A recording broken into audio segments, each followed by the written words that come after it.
I'm Dr. Dyan Haspel-Johnson, and it is time for a weekly sleep tip. So I've recently been talking to a colleague about EMDR. I don't know how much you know about EMDR.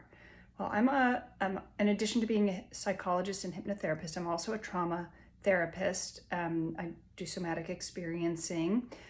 And I've also studied other trauma techniques. And one of the ones that I think is pretty amazing is EMDR. And I don't know how much you know about it, but it's kind of interesting. It's been around for quite a while.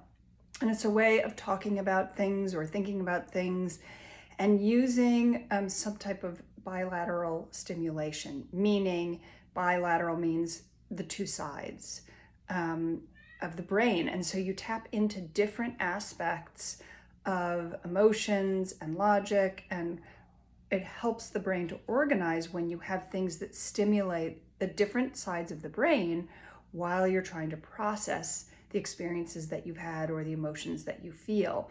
So there are different ways that EMDR can be done. So it can be with some kind of like a visual thing where there's a light that's on either side that you start to see and your eyes move back and forth between that, or it can be like a pulsing in the fingers, or it can be a sound in the ears that goes one and then the other. And this is just kind of can be a background thing. It's amazing how it works and how much more quickly people are able to process the experiences that they've had. And it can be used in a lot of different ways. There's a lot of different EMDR techniques. But as I was talking to a colleague recently and thinking about EMDR, and I started thinking about ways that we can work with it in a gentle way ourselves, because I'm all about trying to empower people. And I thought, well, how could you tie this into sort of hypnosis and to self-care tools? I have online my Deep and Easy Sleep Self-Hypnosis downloadable packages, and that's a way to teach people self-hypnosis. So this might be a way to kind of like bridge things and begin to move in some of the EMDR techniques. So a thought that I had was, that this might help organize spinning thoughts or some of the tension that we feel when we're lying in bed and trying to go to sleep, which is you don't have to think about anything at all. In fact, I would almost recommend that you not when you're trying this on your own. But what you could do is just touching in thumb to finger on one hand and then thumb to finger on the other hand. Then thumb to finger, second finger, thumb to second finger, thumb to third finger, thumb to third finger, thumb to fourth finger, thumb to fourth finger, and then start it again. But do it alternating. So 1, 2, right? 3, 3, 4, 4. And so you can kind of go through. And what I might suggest is counting. So you have the 1, 1, 2, 2, 3, 3, 4, 4. And the reason for that is we have the two sides of the brain. So we're kind of syncing them. We're doing one and then we're doing the other. But if you count it, 1, 2, 3, 4, 1, 2, 3, 4, and you keep going, 1, 1, 2, 2, and you do it that way, there are actually 4 stages of sleep. We go from REM, which is rapid eye movement, which is what happens when we're dreaming, to non-REM, which is non-rapid eye movement, which is when we're just resting.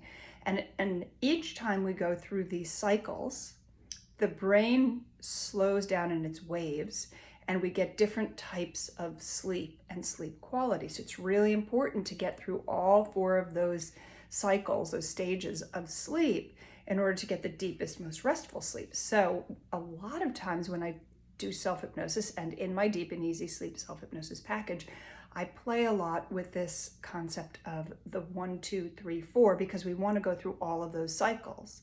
So this thought that I had about incorporating EMDR and helping to organize the thoughts and the emotions of the day is that if you alternate sides, 1, 1, 2, 2, 3, 3, 4, 4. And then you begin again. When you do that, you're synchronizing the hemispheres of the brain. You're helping to process just in a background way.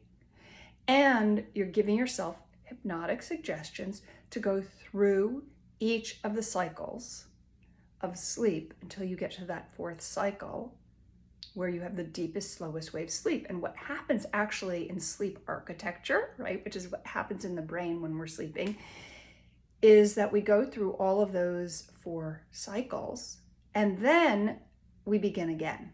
So it takes about 90 minutes or so to go through all of those cycles. So this is a way to give yourself some self-hypnosis techniques, some suggestions, some things that help organize things at another level, something you can do on your own. And I think you'll find it relaxing, helpful, and you don't have to think about anything. It'll help occupy that monkey mind, which is starting to think about the to-do list and what ifs and things from the past and things from the future and all of that. And when we're counting and doing something that's physical, it grounds us in our bodies, takes us out of those spinning thoughts and those to-do lists and helps us to calm and organize ourselves. So give it a try. Let me know what you think. Go to the link in my profile where you can download some of my favorite sleep tips, and sweet dreams.